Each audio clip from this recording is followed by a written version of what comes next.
How to get started in real estate. I mean, there are so many different types of things in real estate that someone may need to know or think they need to know to get started in real estate. But it doesn't really come down to that.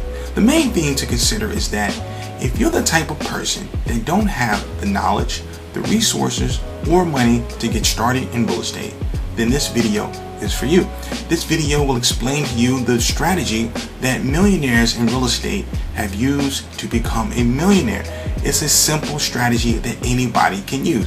Now, there's a link below in the description box that has a PDF that explains how to analyze a real estate market to find great deals. There are 5 comparables there that will assist you on how to find a good real estate deal in any market. Also, there's a construction budget worksheet as well. So when you buy your first home, you will know exactly what to look for when you're doing the construction.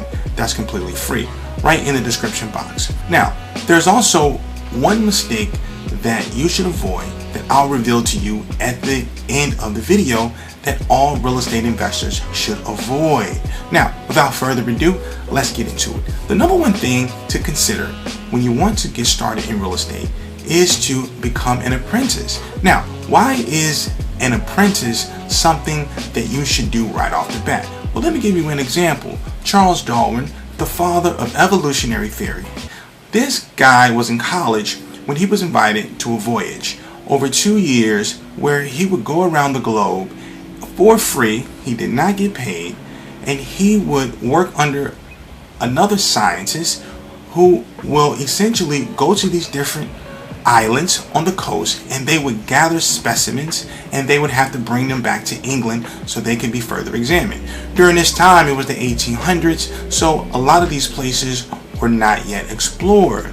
So Charles Darwin took the opportunity and he said yes.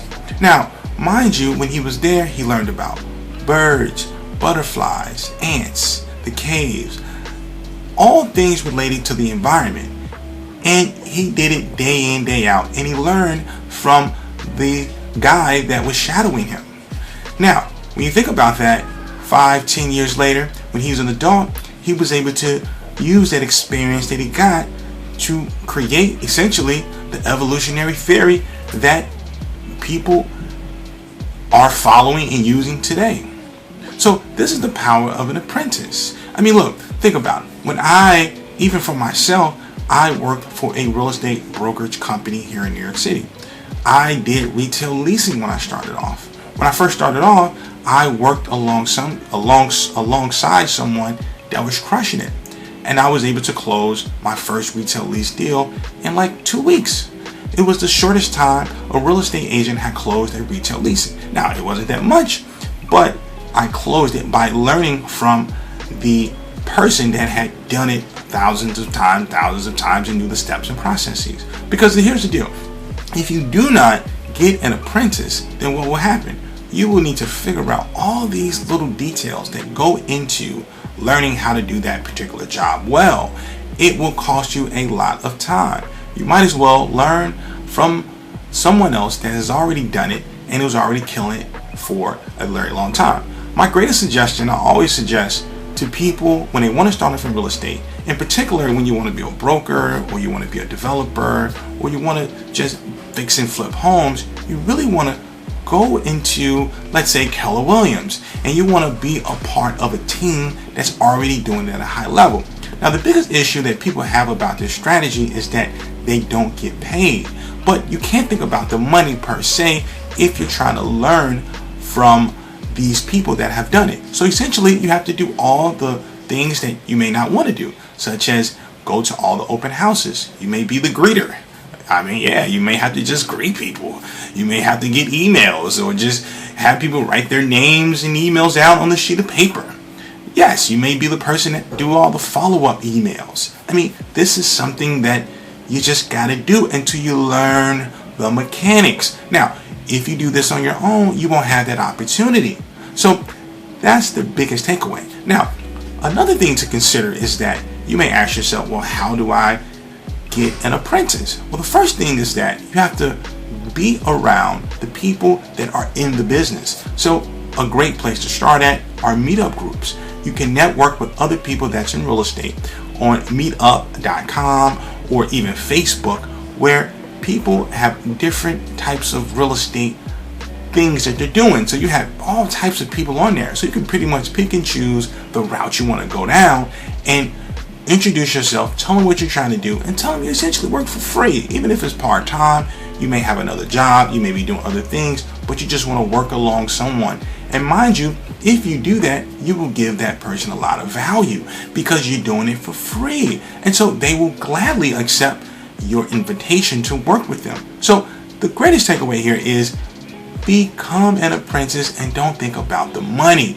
It will save you a lot of time and money down the road. Now, another thing to consider is that you want to really make sure that you're reading and staying abreast with all things real estate. Now, there's a book by Keller Williams called How to Fix, Find, and Sell Houses for a Profit. This book is all time. It tells you how to submit an offer. It gives you contracts that you can give to your contractors. It tells you how to farm, meaning that how to source different people that would like to potentially sell their house. This book is all time. Great resource to have. I would highly suggest it if you want to do fixing and flipping. Number two, you really want to pick a market to invest into. Now, how do you do this? Well, you really want to go off affordability.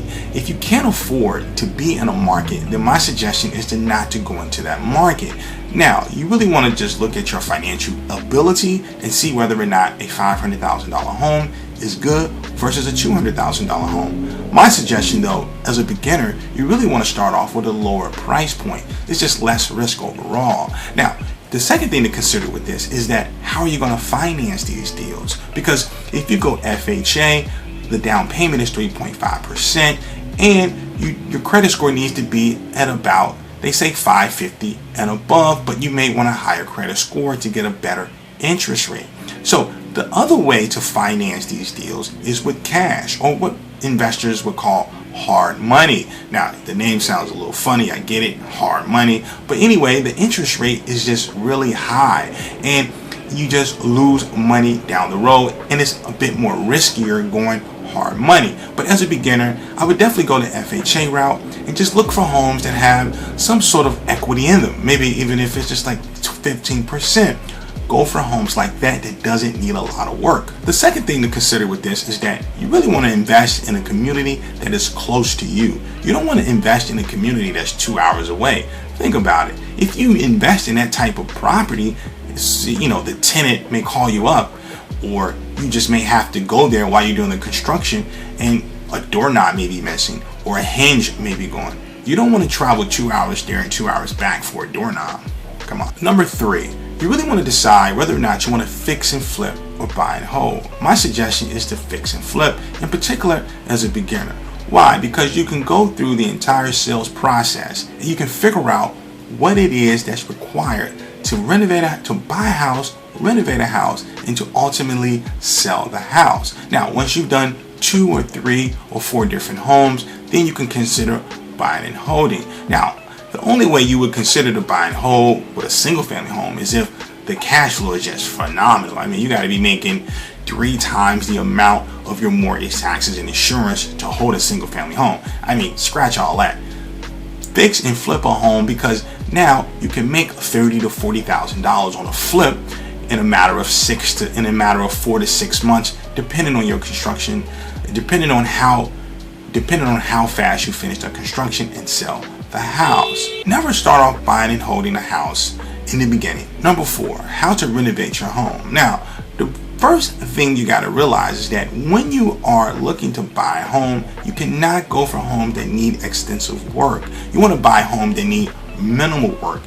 Homes that are what I like to call a cookie cutter home, meaning that you're not worried about permits, you're not worried about architectural plans, you're not worried about doing new plumbing, new electrical, new roofing, none of that. You want a home that's in relatively live-in condition. Maybe there's a tenant that just moved, maybe there's a tenant that just moved out and now you fully occupy the home. So with that being said, all you got to do is just maybe fix up the kitchen, fix up the bathroom, and maybe do a paint job, fix the floors, you're in and out of there. Because you don't want to waste time doing a full extensive rehab, in particular as a beginner. Why? Because the more time you spend renovating a house, that's more of a mortgage payment you gotta pay every single month with mortgage, taxes, and insurance. Look, that ain't going nowhere. The moment you buy that home, understand you're on the hook for that mortgage, taxes, and insurance, and it does not stop. So be careful when you're looking for homes that have an extensive work budget. Also, in the description box, like I've said below, there is a construction budget worksheet. I think this is the mistake that a lot of people have problems with, because they underestimate the amount of money it's going to take for their construction budget. So you got to be really clear and concise with your construction budget, because if you do not get this correctly, you will fail. So understand your construction budget, make sure that it's accurate, get about 3 to 4 different quotes for every sector of the house, whether that's dealing with the bathrooms, kitchen, floors, paint, roofing, whatever the problem may be. Get about 3 or 4 quotes.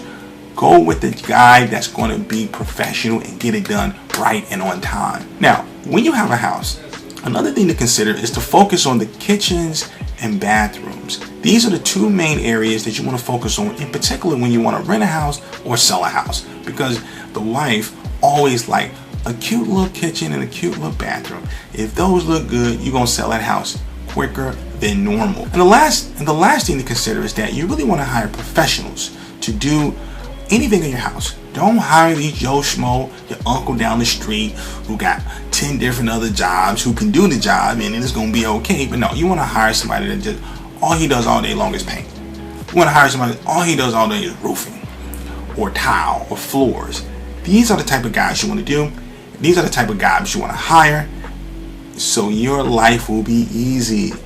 Remember that. Now, the last thing to consider is that the biggest mistake you can make starting off as a beginner is biting off more than what you can chew. Now, a lot of times when you do one successful flip, people can get really aggressive, right? They start looking to buy 2 homes, 3 homes, 4 homes at one time. My suggestion would be to do at least 2 to 3 flips well, complete them, make your profit, right? Build a team. That's the second thing you have to do. Build a team that can help you buy 3, 4, 5 homes at one time. Without that, do not do that, because you're going to get in trouble down the road. Sometimes you hear investors that when it's a foreclosure or they just couldn't pay the payment. Why? Because they bit off more than what they can chew, right? Those mortgage, taxes, and insurance payments have all hit their account at once, and they don't have the money to supply that. So just remember that. One deal at a time. Have some congruency, build yourself up slow, and then over time you'll see the benefits from doing that. Now, if you like this video, I have another video right here that says how to use debt to get rich. It will help you to understand debt when buying real estate. Until the next time, peace.